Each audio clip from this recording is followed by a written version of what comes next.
Parang may sumuntok sa sikmura ni Lucif. Selos bang tawag doon? Yung tipong gusto niyang sugurin at gulpihin ng lalaki sa kalinang malagutan ng hininga. Hindi. Never. Galit ang nararamdaman niya para kay Rosalie sa hantarang pagtataksil nito. Kitang-kita niyang ngiti nitong hindi binibigay sa kanya. Makakatikim ang magaling niyang asawa. Papasok pa lamang siya nang harangin siya ng staff. Sir, sorry po't maaga pong closing namin ngayon. Birthday po kasi ni Ma'am Rosalie. Balik po kayo bukas. Napatras ng ilang hakbang ang kanyang paa. Muli siyang tumingin sa loob na ang walls ay yari sa salamin. Nakapalibot ng mga empleyado ng coffee shop kay Rosalie. Katabi nitong lalaki na may dalang cake. Kumakanta ang mga to ng birthday song. Rosalie closed her eyes to make a wish. Ano kayang wish nito? Ipinilig niya ang ulo, hindi niya ito gustong makitang masaya. Pumasok siya sa loob ng kotse at nagpark sa hindi kalayuan. Dinampot niya ang cellphone at tinawagan ng secretary. Buy the most expensive Rosalie jewelry stone set ngayon. Sir, sarado na pong mga shops. Bukas po ng umaga makakabili. Gawan mo ng paraan. Ngayon ang birthday ni Rosalie. Sir, sige po. Tatawagan ko po kayo in few minutes. Napasandal siya sa upuan ng kotse. Teka, bakit siya bibili ng regalo sa unang pagkakataon? Wala siyang pakialam kung kaarawan man ni Rosalie. Napasilip siya sa bintana ng kotse. Tila may party pat nagkakasiyahan ng mga tao sa loob. Perfect timing to ruin this day. Tumunog ang kanyang cellphone. Sir, saan ko po ipapadeliver ang jewelry set? I-send ko sa iyo ang address. Sa akin mo ibibigay at ako mag-aabot sa kanya. Sir Lucif, andyan po kayo mismo sa ganitong oras? Umuulan na po, baka magkasakit po kayo. Napatingin siya sa labas, malakas ng ulan. Pero hindi niya palalagpasin ang pagkakataong ito. Ilang sandali lamang ay dumating si Kurt. Sir, hindi naman po tayo imbitado. Mas mainam po na iabot na lang po ang regalo. Ako na pong bahalang magbibigay. Ngunit tila siya bingit pumasok sa loob ng coffee shop. Sumunod si Kurt upang payungan siya. Napatingin ng lahat ng taong kumakain at masayang nagkwekwentuhan. Napatayo si Rosalie nang makita siya. Sinalubong siya nito at hinila palabas. Bakit ka nandito? Subukan mo lang na manggulo. Hindi ako manggugulo. Umuwi ka na. May pasok pa bukas. Umismis siya. Ano ako? High student na sinusundo ng tatay? Ikaw ang umuwi. Uuwi ka o kakalad ka rin kita? Mapanganib ang tono niya. Baliw ka ba? Kanina ka pa nagsasaya kasama nila. Tayo namang dalawa ang mag-celebrate. Anitong hinilang pulsuhan niya at sa pilitan siyang ipinasok sa kotse. Lucif, hindi erectile dysfunction ang sakit mo. Alam mo kung ano? Narcissistic ka. Pigil na pigil ang boses niya dahil ayaw niya madinig ng iba. I have a gift for you. Sa halip ay sabi nito sa bikuhan ng jewelry box kay Kurt at inabot siya kanya. Hindi niya sinulyo pa ng regalong inabot nito. Lucif, tigilan mo na ako. Birthday ko tapos gagawa ka ng ganitong eksena. Nakikita mo bang pag-aalala sa mukha ng mga taong nagmamahal sa akin? Mamahalin ng regalong to. Tanggapin mo. Birthday ko. Parang awa mo na. Huwag mo kong guluhin. Ani ang tumalikod na. Nakahinga siya ng maluwag na umalis ng sasakyan ni Lucif. Matapos ang kainan ay nagkayayaan pa sa malapit na bar. Dahil kaarawan niya ay pinagbigyan niya si Carlo at ang mga kasamahan, madaling araw na siyang nakauwi. May dala siyang susi kaya naman hindi niya naginising ang ama at kapatid. Hinatid naman siya ni Carlo. Pumasok siya sa loob ng kwarto. Sobrang antok na siya. Pinilit niyang makarating ng banyo para mag-toothbrush at magwiwi. Kusang bumukas ang pinto ng banyo at na out of balance siya sa gulat nang lumabas mula sa banyo si Lucif. Nasalo siya nito bago siya bumagsak sa sahig na parang mas gusto niyang mabagok ang ulo sa semento kaysang madikit sa balat ng walang hiyang asawa. At anong ginagawa nito sa kanyang kwarto? Biglang nawalang pagkalasing niya. Bakit ka nandito? To celebrate your birthday. Anitong kinuhang cake sa ibabaw ng table at sinindihan ng kandila. Kailan ka pa nag-abala para sa akin? Wala sa kahit na anong okasyon sa loob ng 7 taon na nag-abala ka. Tumalikod siya takmang lalabas ng kwarto. Hey, happy birthday. Upang matigil na to, ay hinipan niya ang kandila. Salamat, nakaka-touch. Makakaalis ka na. Ani ang nagbigay ng peking ngiti. Tila wala tong nadinig at kinuhang jewelry set at sinuot sa leeg niya ang kwintas. Umiwas siya. Hindi ko matatanggap ang mamahaling regalo mo. Ibigay mo yan sa girlfriend mo. Bakit? Nagsiselos ka ba? Sabi ko na nga ba, at you still love me. Walang nagbago nun at ngayon. Hinawakan nitong baba niya na kanya namang iniwas. Pinipilit niyang kumalma dahil baka magising ang ama at kapatid niya. May pasok pa bukas. Umuwi ka na. Taboy niya at binuksan ang pinto ng kwarto. Kaso sa halip na lumabas ay humiga ito sa kama niya. Gabi na't malakas ang ulan. Dito na ako matutulog. Teka, tatawagan ko si Kurt para sunduin ka. Tulog na si Kurt. At hindi mo ako mapapaalis dito kahit na anong gawin mo. Nakalimutan mo na ba?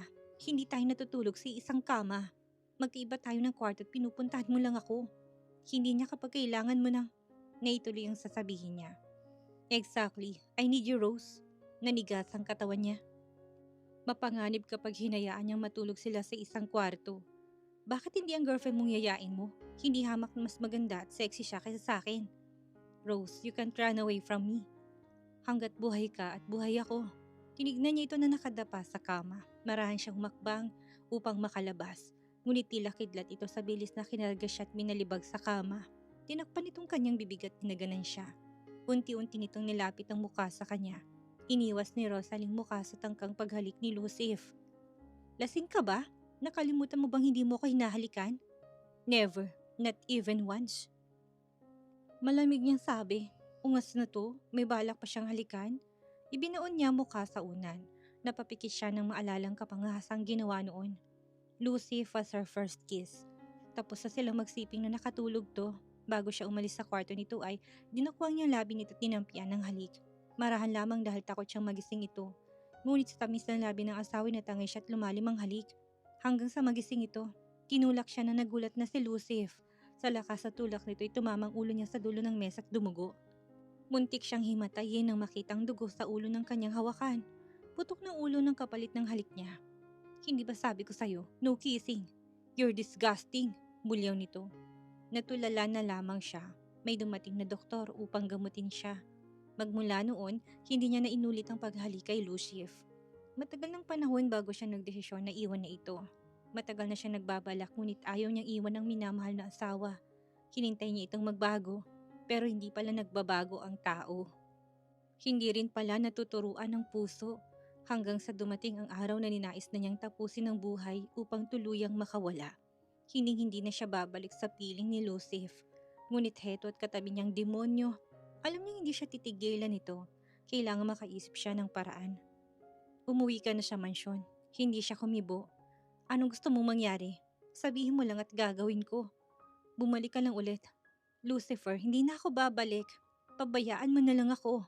Ani ang upo sa gilid ng kama. If I can't have you, no one will. Kaya layuan mo ng boyfriend mo si Carlo Velasquez. Kung ayaw mo madamay siya sa galit ko sa'yo. Tumayo to sa harapan niya at itinaas ang kanyang baba. Ikaw ang may kasalanan kung sakaling biglang sumadsad sa lupang karir, negosyo, o buhay ng lalaking yun. Subukan mo lang nasaktan ng kahit na sino sa mga taong naging mabuti sa akin. Kung sakaling nakakalimutan mo, ikaw ang unang sumira sa buhay ko. You owe me. Kinuha mong buhay ni Angela. Malaki ang utang mo sa akin. Hindi ka pa tapos magbayad. Lucifer, 7 taon, hindi pa ba sapat? Sinayang kong buhay ko sa paghabol sa pag-ibig mo. Gusto ko nang lumaya at uulitin ko sa huling pagkakataon. Hindi akong pumatay kay Angela. Pinagtanggol ko lang ang sarili ko. Gusto mong makalaya? Pagsisisihan mong plano mo. You're nothing without me. Sisirain kong buhay mo. Pilit niyang pinapakalmang sarili. Hindi siya dapat lumaban at magpakita ng galit. I'm not afraid. You don't scare me anymore. Malamig ang kanyang tinig. Oh really? Nakangis itong tila nakakaloko. Kinabig siya nito ng maras na sinakop ang kanyang bibig. Halos magdugo ang labi niya sa pagmukbang nito. Inawat niyang sariling umiyak. Nangako siya na hindi napapatak ang luha para kay Lucifer. Para siyang bato at hindi gumagalaw. Kusang inihiwalay ni Lucif ang labi sa kanya. Tapos ka na. Pwede ka nang umalis. Ani ang pinahid ang laway sa kanyang labi. He pinned her down. Tinaas nitong kamay niya sa itaas ng kanyang ulo. Pumatong to sa kanya. Sinibasib siya ng halik sa leeg at balikat. Mariin at nag-iiwan ng marka. Nanatili siyang parang bato. Pananamantala to. Sisigaw ako at tsak napapasok ang tatay ko. Hindi ka na makakabalik sa bahay na to. Hinawakan itong panga niya. Samantala, kasal tayo, remember? Marital. Hindi ako mangingiming idemanda ka at kalad ka rin ang pangalan ng mga Donovan. Sa tingin mo mananalo ka? Hindi, pero natitiyak kong magagalit ang buong angkan mo kapag nasangkot ka sa iskandalo. Mayabang ka na talaga ngayon. Hindi pa tayo tapos. Sisiguraduhin kong babalik ang gumagapang sa lupa. Anitong binitawan siya. Tumayo ito't lumabas ng kwarto niya. Nakahinga siya ng maluwag nang marinig ang papalayong sasakyan. Kahit kulang sa tulog ay kailangan niya makarating sa competition dahil announcement ng winners. Malaki ang premyo. Kailangan niya ng pera para sa pagpapalago ng business. Nagbabalak siyang magtayo ng franchising company ng kanilang coffee shop ni Carlo. May lalaking tumabi sa kanya. Umikot ang mata niya at laking gulat na makita si Carlo sa kanyang tabi.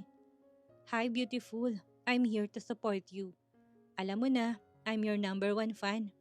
Wow, thank you. Nakakagulat naman. Hindi ko inasahan na pupunta ka. Ani ang binigyan to ng matamis na ngiti. Si Carlo ang nagligtas sa kanya sa ilog. Ito ang sumagip sa kanya mula sa pagkakalunod. Mayaman at gwapo din ito, ngunit hindi pa siya handang magmahal. Kinuha nitong kami niyang nasa mesa. Congratulations in advance. Alam kong panalo ka. May narinig silang tumikim mula sa likod. Get off your hand from my wife. Anang baritonong tinig ni Lucif. Siyang kumuha ng sariling kamay. Umupo si Lucif sa kabilang side. Hindi siya makahinga sa presensya ng dalawang lalaki. Nagsimula ang programa. Pinakita ang mga designs sa sapatos na pawang magaganda. Tsak nahihirapan ng judges.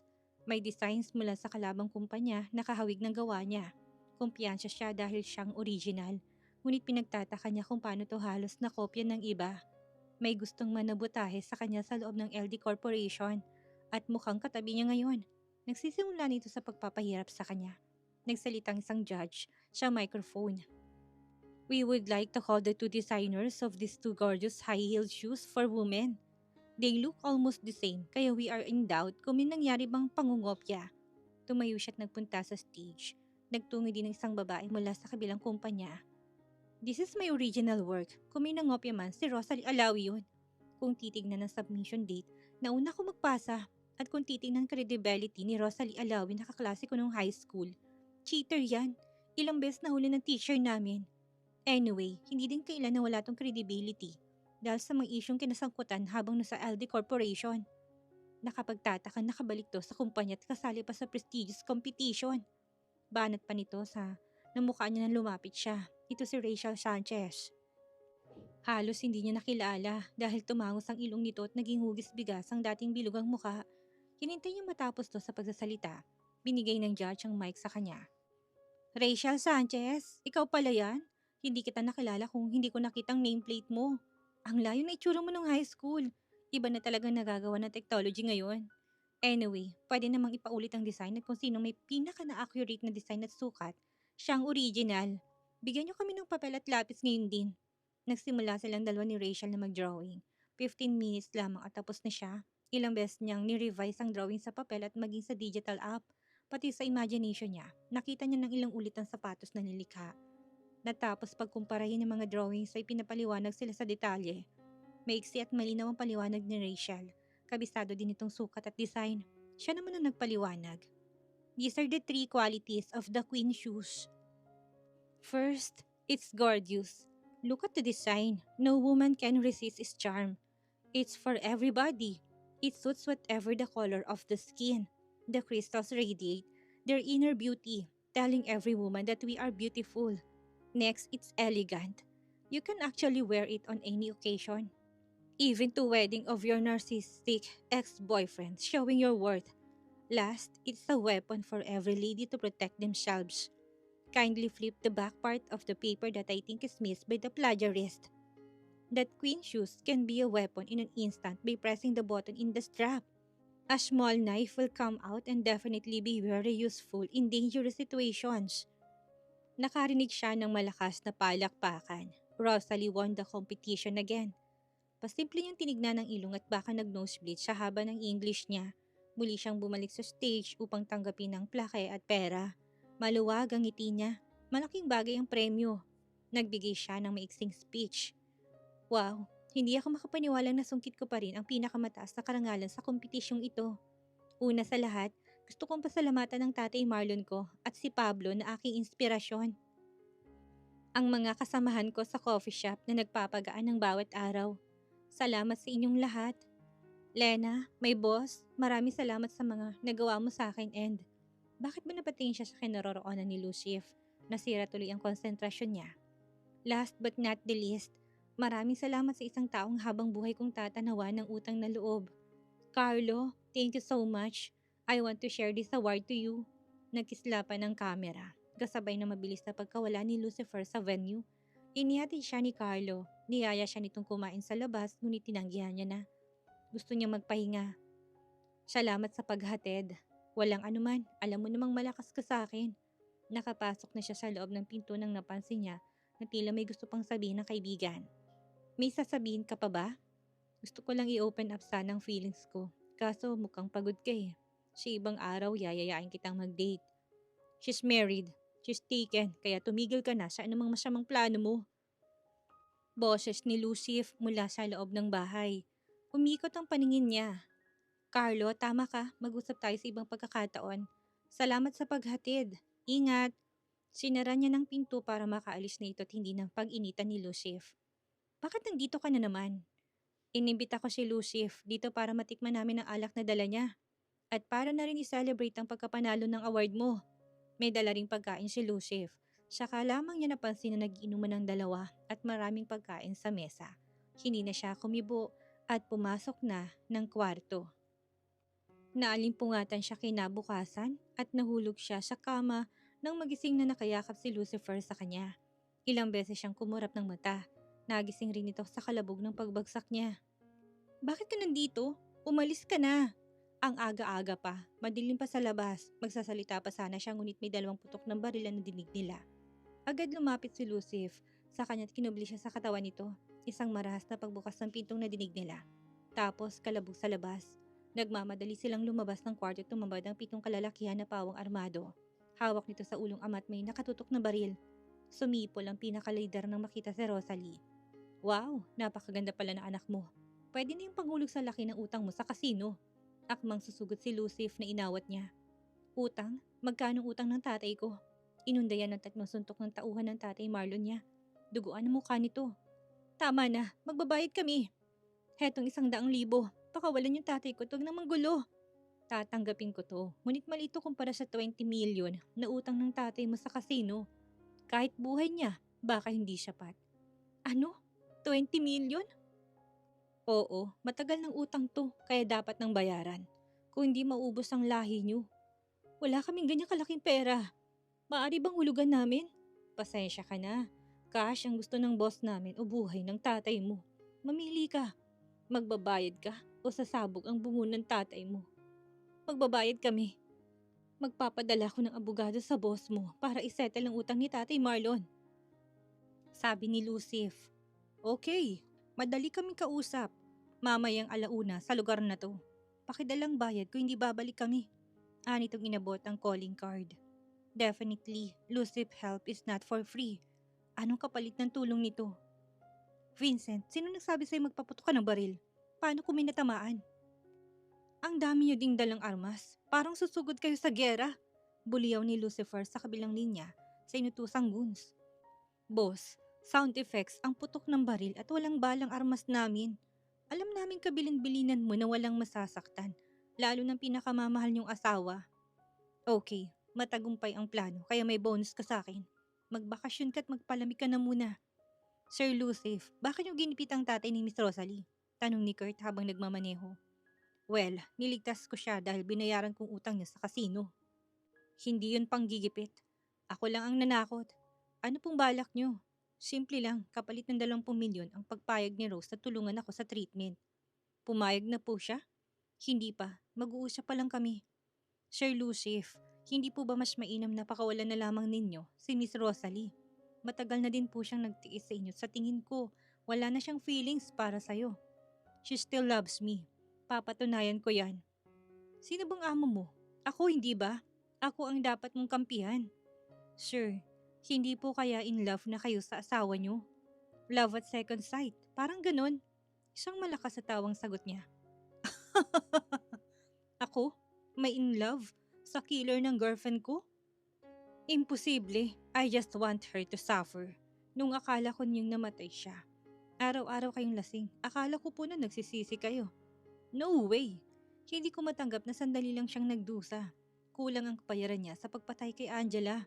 At ngayong magpapatuloy ang aking paghiganti. I'll make her fall for me even more to hurt her more. Masaya si Rosalie sa pagkakaligtas ng tatay niya, ngunit parang nakita niyang binaon niya ng buhay ang sarili. Dumating siya sa opisina, tuloy-tuloy siya sa maliit na cubicle. May narinig siyang yabag na parating. Sign this. Nakangiting abot ni Lucif sa ilang pirasong papel. Ano to? You don't get anything in this world for free. Kapalit ng 20 milyon ang pagpayag mong tulungan ako sa treatment ko. Be my bed partner. Parausan, kagaya ng dati. Nangilabot siya sa isiping babalik siya sa nakaraan. Nanatili lamang siyang nakatitik sa papel. Well, kung ayaw mo, alauna pa naman ang usapan namin ng pinagkakautangan ng tatay mo. Hindi ko babayaran para bumalik sa bahay niyo. And who knows what will happen next. Kinablot niyang papel at mabilis na binasa. Palitan mong petsa kapag natapos ang kontrata ko dito sa LD Corporation. Tapos na rin ang kasunduan yan. Siguro naman magaling ka na by that time. Kung hindi, ipaputol mo na lang yan. Maanghang niyang sabi. Tumalikod dito at nagprint ng bago. Here, let's start tonight. Mabigat ang kamay niya sa pagpirma. Excited ka? Sa Sunday. Busy ako this week, Anya. Alright, as you wish. Ngiting tagumpay na naman ito. Bumalik na siya sa ginagawa para niyang inuulit ang nakaraan. Napabuntong hininga na lamang siya. Mom, anong ginagawa niyo dito? Lucifer, totoo ba ang balita na bumalik si Rosalie?